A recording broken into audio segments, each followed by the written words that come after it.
Good morning! Ano kami kuya sa YouTube, Facebook, naghahanap kami ng mga kagaya mo na homeless, binibigyan namin ng pagkain. Okay lang po ba? Makakausap pa namin konti. Okay lang kuya.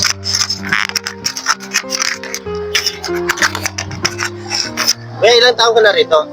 Dito sa Maynila na to. Oo. Ako matagal na dito, kaso nga lang, yung trabaho ko, nag-iibang lugar ako eh. Iba-iba ka na lugar. Pero dati may trabaho ka naman kuya. Dati may trabaho ko eh. Ang edad ko kasi nasa 61 years So, old. sa ilang taon ka na dito kuya? Dito lang? Bali mga 1 month, 1 year. lang, no? Opo. Nagpagamot ka ako dyan sa PGH eh.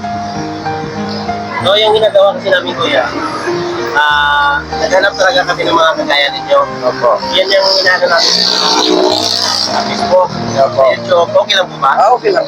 Kasi ito kuya, gusto namin mas marami pa matutulungan. Opo. Yan ang Kaya, magandang. halos every Sunday, nandito kami. Okay po. Anong probinsya mo kuya? Bicol. Bicol? Uragon. Legazpi. Oo. Sige kuya, thank you. Sige, salamat. Sige Maraming salamat. Sige kuya. Salamat po. Salamat. Hi guys, dito tayo sa Loton pa rin, dulo ng Loton, no? Kung may nakita tayo si nanay, bigyan natin pagkain guys. Nay! Opo. Nay, namimigay kami ng pagkain sa mga kagaya ninyo. Okay lang po ba? Sa mga kunting kausap namin ngayon. Bigyan kita mic na yan. Na ilang taon ka na dito? Ano na, matagal na, 2020. 2020 ka na dito? Okay.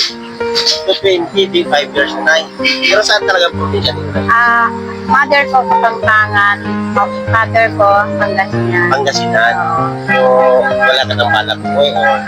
May balak mo ka po. Ulilan na akong lubot, wala na akong nasa, Wala ka rin pa. Isa na lang kapatid ko pero nakatira sa bahay ng ate namin na pinakapanganay. Siya na tatayuhan. So ibig sabihin na wala ka talaga ganap. Solo ka lang talaga.